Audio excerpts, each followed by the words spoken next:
This is the COMA Girl Daily Podcast, written by Stephanie Bond.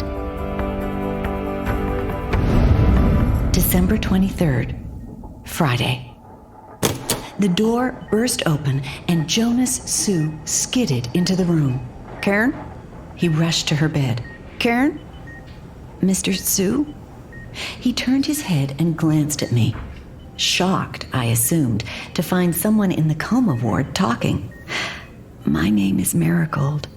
I'm the person who called you." "The message said you had news about Karen."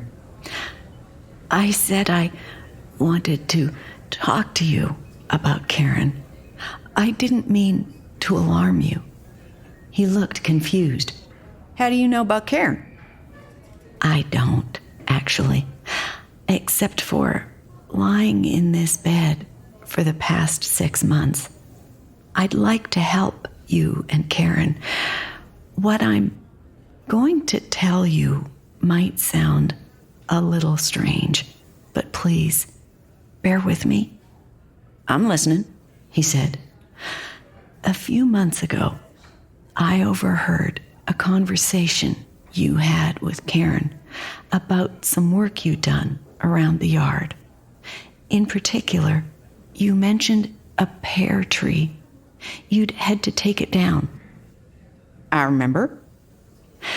"Sometime after that, a well-meaning relative brought in a psychic to talk to me in hopes of establishing some kind of communication.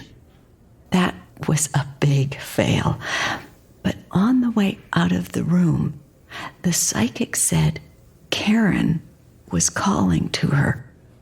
I thought the same thing you're probably thinking, that it was a scam.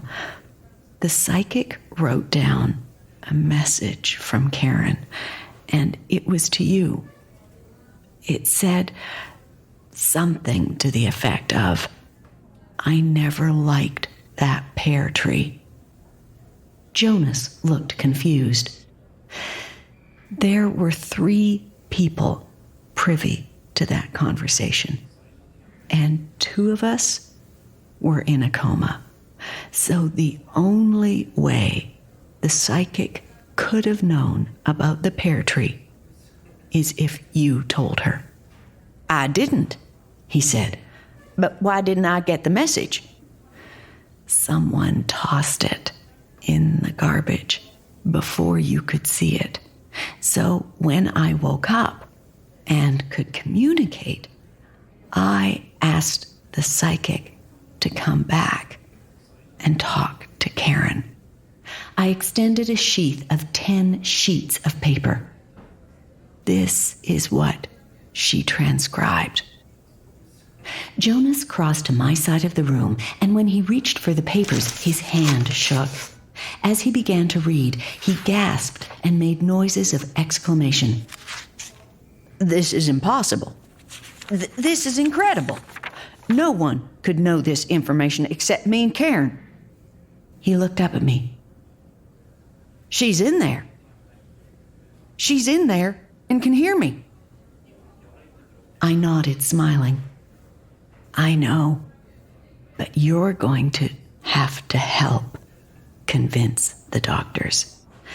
The psychic's name is on the back if you wish to contact her. She is prepared to translate between you and Karen at no charge." "You're an angel," he said, his eyes brimming with tears. "But I'm not. I'm just someone who is in the right coma at the right place and the right time."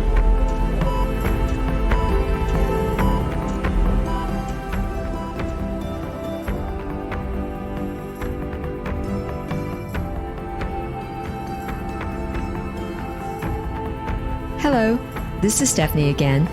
Just wanting to say I hope you're enjoying the story. If you'd like to check out other serials I've written, check the show notes for links. But come back tomorrow for more COMA Girl.